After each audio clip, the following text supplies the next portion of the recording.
Hi guys! Welcome to my channel. So ngayon, i-share ko sa inyo yung nagustuhan ko. As in, sobrang nagustuhan ko talaga tong cleanser na to last year. So last year kasi nga guys, in-stop ko siya dahil meron siyang salicylic acid.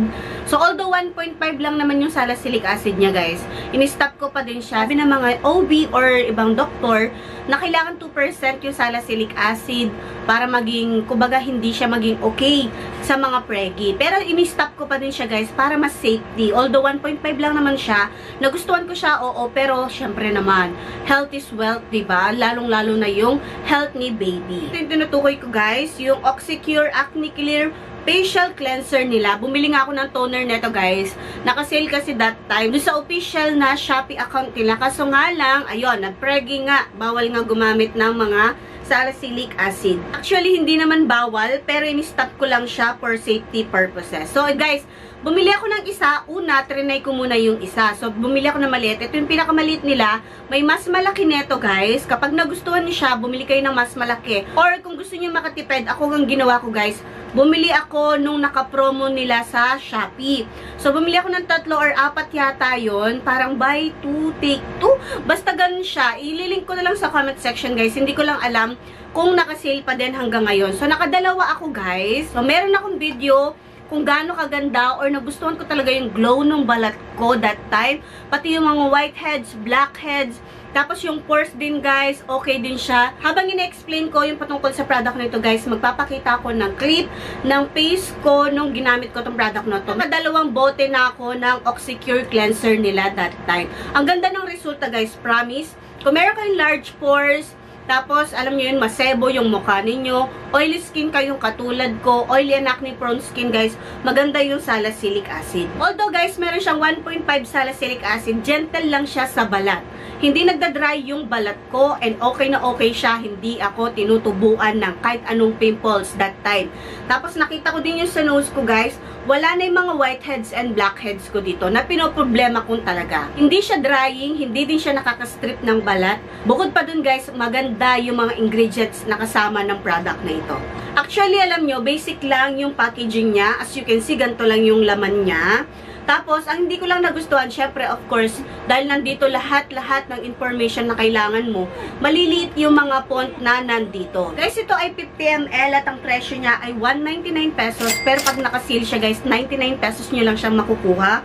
Tapos, meron silang 120 ml for 19 pesos naman yun.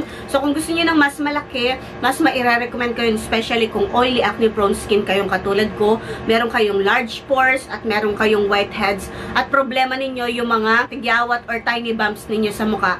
Guys, try this. Maganda siya, promise. Kung never pa kayo nakapag-try ng salicylic acid, guys, itry nyo muna siya siguro 3 times a week or 4 times a week.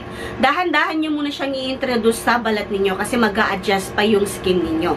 Pero ako guys, inaaraw-araw ko siya, minsan nga twice a day pa. So, wala namang drying na nangyayari. Maganda pa nga yung skin ko nung ginagamit ko tong product na ito. Guys, yung salicylic acid, nakaka-exfoliate siya and nakaka-unclog siya ng pores. So, ayan, kung problema nyo yung mga nabanggit ko, itry nyo na tong product na ito. Hindi nila pinadala to guys, binili ko to sa sarili kong pera. Kung gusto nyo, screenshot ko pa yung pinag-order ko nito sa Shopee. In-order ko lang to sa Shopee guys kasi mas mura, free shipping, tapos madami silang promos. Hindi din nila ako binayaran guys. Pero I wish, padala nila ako ng product kasi gustong-gusto ko yung mga produkto nila. Meron din siyang soothing and calming ingredients na kasama dito guys. Kaso nga lang, hindi ko na maipapakita sa inyo. Sobrang liit guys, promise. Tapos, kailangan may laman yung product kasi pag wala na siyang laman, hindi mo na makikita yung ingredients na nakalagay dito. Meron din siyang licorice or licorice extract, tsaka mushroom extract na maganda sa balat natin. Ayan guys, so sobrang liliit na niya kasi nga maliit yung bottle. Tapos, pinagkasya nila, kumbaga nilagay nila lahat dito yung information. So, sana kung maliit na ganito, meron silang box, no? Na para yung ibang information nandun sa box at mabasa pa nung gagamit. Tapos, maganda din siya guys, travel friendly. Maganda din yung presyo niya dun sa performance ng product na ito. Especially kapag naka-sale. Nakaubos na ako ng 2 ganito guys. So, hindi ko na mapakita yung isa, tinapon ko na. Tapos, yung isa nga, ayun siya. And then, meron pa akong tirang 2 dito. Alam ko 3 to, hindi ko mahanap yung isa. Pero, ayan, meron pa akong tira. Buti na lang, matagal yung expiration date niya guys, ha? 2025 pa. So, nakapanganak na ako noon at magagamit ko na sila ulit. Actually, alam nyo, ang ganda nito. Ang dami nilang claim tulad na laman ng pH balance, SLS-free, fragrance-free, paraben-free, silicone-free, alcohol-free, mineral oil-free, colorant-free, soap-free. Ang dami. Diba? Ano pang hahanapin mo? Yung presyong ganon, tapos mapapakinis ka niya, mapapaganda niyo yung balat mo, go ka na talaga, best. Tulad nga ng sabi ko, yung salicylic acid, maganda siya sa oily and acne-prone skin na tulad ko. So, kung dry skin kayo, pwede din naman, especially kung tinitigya-tigyawat kayo, meron kayong malalaking pores, ayan, pwede nyo din naman siyang gamitin kasi binalance nila. Gumamit sila ng ibang ingredients para hindi siya maging ganun ka-drying. Guys, medyo mabula siya, no? Maganda din naman yung bula niya, pero hindi OA. Tsaka madali din siyang banlawan. May mga na-try kasi ako before na hindi na nga mabula. Ang hirap pang banlawan. So, ito guys, nababanlawan ko siya ng maayos. Tapos, nagto-toner din ako paminsan-minsan.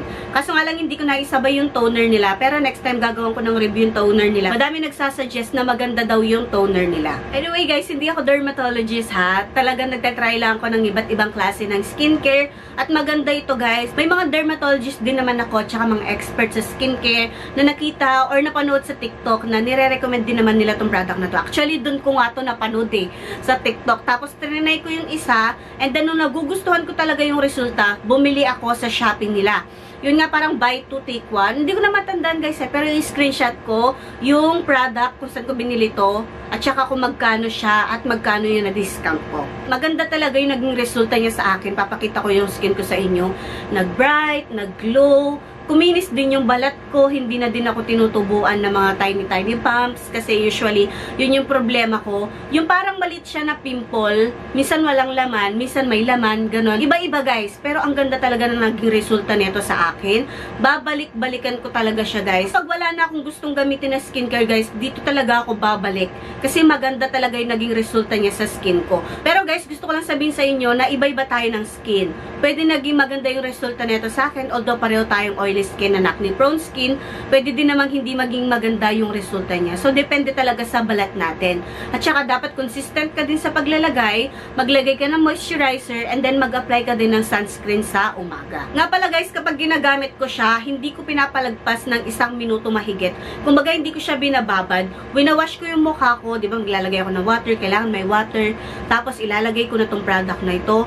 Guys, huwag niyo pakarami ha, para hindi naman sobrang bula. Tapos, ang ginagawa ko, kapag winawash ko na siya, 1 minuto lang, hindi na ako lumalagpas doon, and then mag-toothbrush na kayo bago kayo gumamit ng mga ganitong klase or bago kayo mag-apply ng products sa mukha natin. Yung iba kasi pagkatapos nilang magsabon na mukha, tapos nilang mag-cleanser, doon sila nagto-toothbrush. So, pwede kayong magka-pimples doon sa part na malalagyan ng toothpaste or yung bula ng toothpaste. Kapag binili niyo siya guys, ayan, selyado pa siya, kung makikita ninyo. Ayan o. Ito, inopen ko siya. Pero hindi ko pa siya nagamit. Papakita ko sana sa inyo. Made in Thailand siya. Tapos 12 months lang. Kapag na-open mo na siya, although ito na-open ko, hindi pa naman siya nagagamit.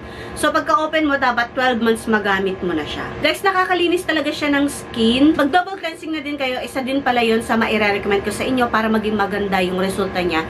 Mag-double cleansing kayo, magtanggal muna kayo ng makeup or kung galing kayo sa labas, magtanggal muna kayo nung dirt sa mukha ninyo bago kayo mag-wash neto para mas maganda yung maging resulta niya. And then 1 minute lang banlawan ninyo and then mag-moisturizer kayo. Pag umaga naman gumamit din kayo ng sunscreen. So ganun yung process guys, ganun yung ginawa ko at naging maganda yung resulta niya sa akin. Naging maganda yung skin ko. Guys, sa edad hindi ko masasagot, hindi ko alam kasi kung anong edad ba akmang gumamit ng salicylic acid. So hindi ko alam, pero kung 18 na nabab na kayo, go, push, maganda tong product na ito, maire-recommend ko siya sa inyo. So that's it for this video guys. Thank you so much for watching. Sana nagustuhan nyo tong video na to kasi ako gustong-gusto ko talaga tong cleanser na to. Huwag na huwag nyo kakalimutang mag-like, comment kayo sa ilalim para sa mga nakatry na ng product ng Oxycure or ng mismong product na ito. At syempre, huwag na huwag nyo kakalimutang mag-subscribe. Bye!